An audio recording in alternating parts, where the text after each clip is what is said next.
Hey there, I'm Lee, and these are the 10 rules to follow for bodyweight strength and skills. And if you follow these rules, there's no doubt in my mind that you will succeed. Now, the first rule is actually easier said than done, and people will neglect this and shoot themselves in the foot. It's to believe it's possible. But what's the it you believe is possible? What does that look like to you? Is it to heal from past injuries? To obtain a beautiful handstand, to master movement skills and feats of strength you see in Powerbatics or other places you'd love to achieve? The fastest way to get there is to make them part of reality right now. And it's easier than you think.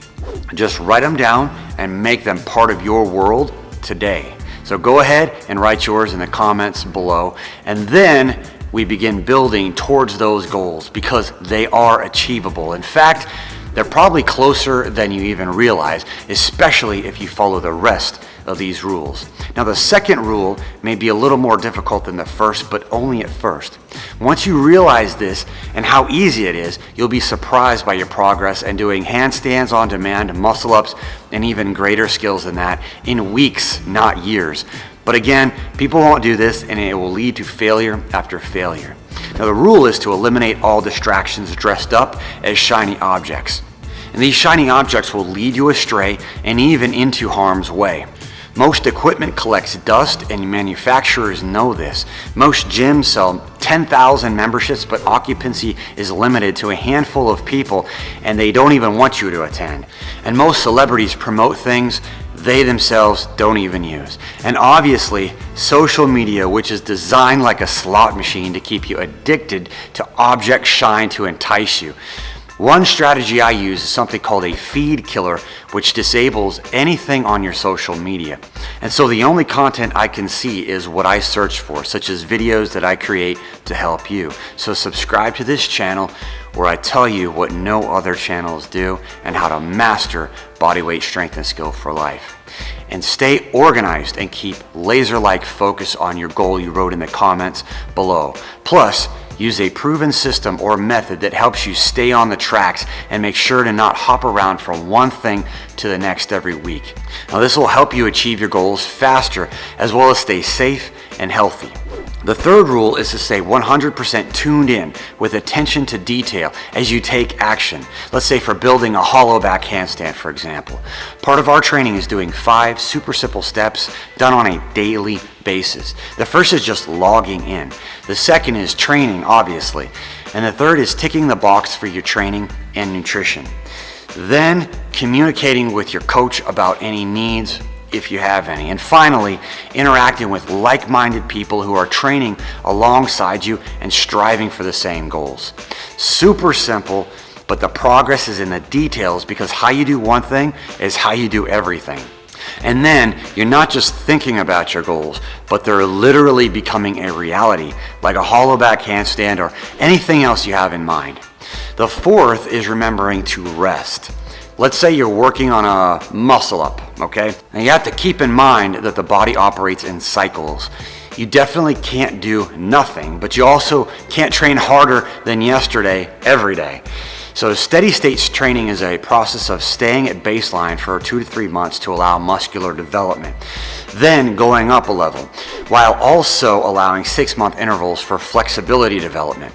So tight shoulders or improper training for years, will be patient with your body and rest so that it grows back stronger. We rest the final week of our training, and then we also take 1 day off per month, okay? And this is one of the crucial elements for sustainability long term. Otherwise, you just get burnt out in 3 months and you don't come back to it for another year or longer. And the fifth rule is vital. When me and my team do workshops at schools, this is one of the key pieces of the presentation, one of the 5 C's. I tell them that they have to be coachable to be successful in any area of life. And then I'd ask some questions like these. If you listen a whole bunch, but you never do anything, what does that make you? Lazy, they all say. And if you run around all over the place without listening and implementing, what does that make you? Crazy or a lunatic, they all shout. So I'd ask, will you listen and implement what we're going to share with you? And then I'll say, yes. And will you communicate and ask questions if you need help? And again, they all say yes. Matter of fact, these last two parts are part of the onboarding when a new adult student starts training with us online. But being coachable is a surefire way to accelerate your progress faster than any other person you see training out there. And then the sixth is staying positive, even when you don't want to be. If you don't do this, you'll dwell on the fears you have, the limiting beliefs, or every reason why it's not working for you. But if you stay positive, you'll achieve total body mastery without a shadow of a doubt. One of the things we do is all students share their wins and victories, both at HQ and online inside the private group. And the positive snowball builds, and people make more and more progress than ever. Now, the seventh rule is to stay committed.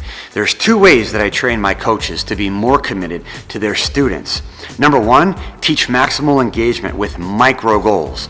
And number two, close the loop. In other words, if you don't hit the micro goals, have something supplemental the student can do to make up the difference. Make sense? Now, the eighth rule is to stay honest. Everyone has an ego. It's part of self-preservation so we don't run off a cliff and die. But often self-esteem can get in the way. And then we're not honest with ourselves about where we truly are. You might not be as good as you think, or you might be way better than you think about yourself. The key is keeping it simple and proving your progress by tracking and using objective sources like photos or videos, even if they're just for you. And the ninth rule is absolutely essential. You have to encourage others because we are the sum of our actions, including our words. And those words take on life and shape our own. When I see my most advanced students having a hard day, sometimes the first instinct is to push them harder. But the truth is to tell them to encourage each other. When that happens, they go bigger, faster, and harder and accomplish more in a 90-minute block than most people do in a month. And then I get to help refine the details. And the 10th rule is to focus on your wins and victories, which should stem directly from what you wrote in the comments below. Here's where you write down and share your wins and victories with those you're training with and your coaches. And I'm telling you, I see it every day. When people follow these 10 rules, success really is their only option. So have fun with your training. If you want help, click any of the links, and I'll see you in the next video right here on this channel.